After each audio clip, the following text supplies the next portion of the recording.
Euro 2020's quarter-final ties, ranked. After a non-stop, breathtaking and history-making few days over which the Euro 2020 round of 16 was fought out, it's time to turn our attention to the next step, the quarter-finals. With all round of 16 ties having been played, we now know who the last 8 teams of the competitions will face in a bid to make the last 4 and be within touching distance of the last step. In anticipation of what should be another drama-filled round of matches, we at 90 Min decided to rank how entertaining each of the 4 quarter-final ties will actually be.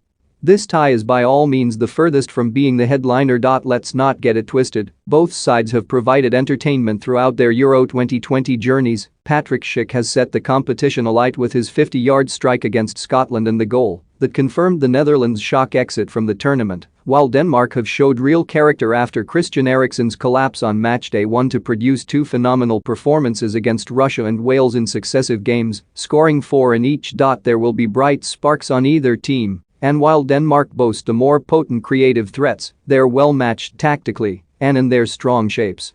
It's a Euro 2020 quarter-final tie, it's going to be fun to watch. But it probably won't be the most fun to watch.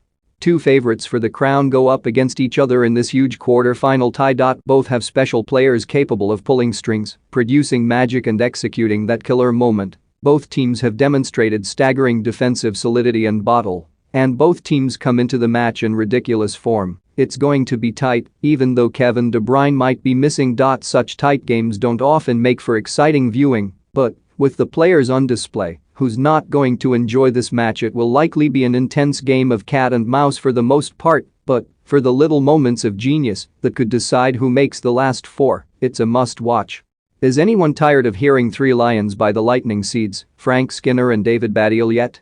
Nah, didn't think so. England's next step in the tournament comes in Rome as they face Ukraine. The creative onus will be on the 3 Lions' space, and opportunities will be hard to come by against what will surely be a rigidly set up Ukraine side, so a free-flowing and risk-taking approach will be necessary to make this tie a good, or even bearable, watch. In this sense, the likes of Raheem Sterling and maybe a starting Jack Grealish will be key. Ukraine are a very well-drilled team and capable of picking and choosing moments to build attacks.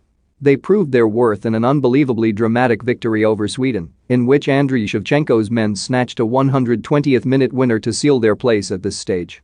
They play in a structured, collective and considered way, capable of holding their own against teams that may be considered favorites.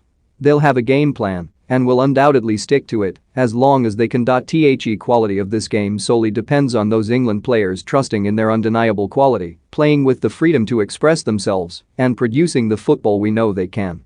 Over the 2 round of 16 ties these 2 sides took part in, there were 14 goals. That tells you all you need to know. Spain have disproven the idea that they're incapable of scoring by notching 5 goals in 2 consecutive matches, the first nation to do so at a European Championship, and are now Euro 2020's top scorers. La Roja have players capable of opening up games in an instant in their ranks.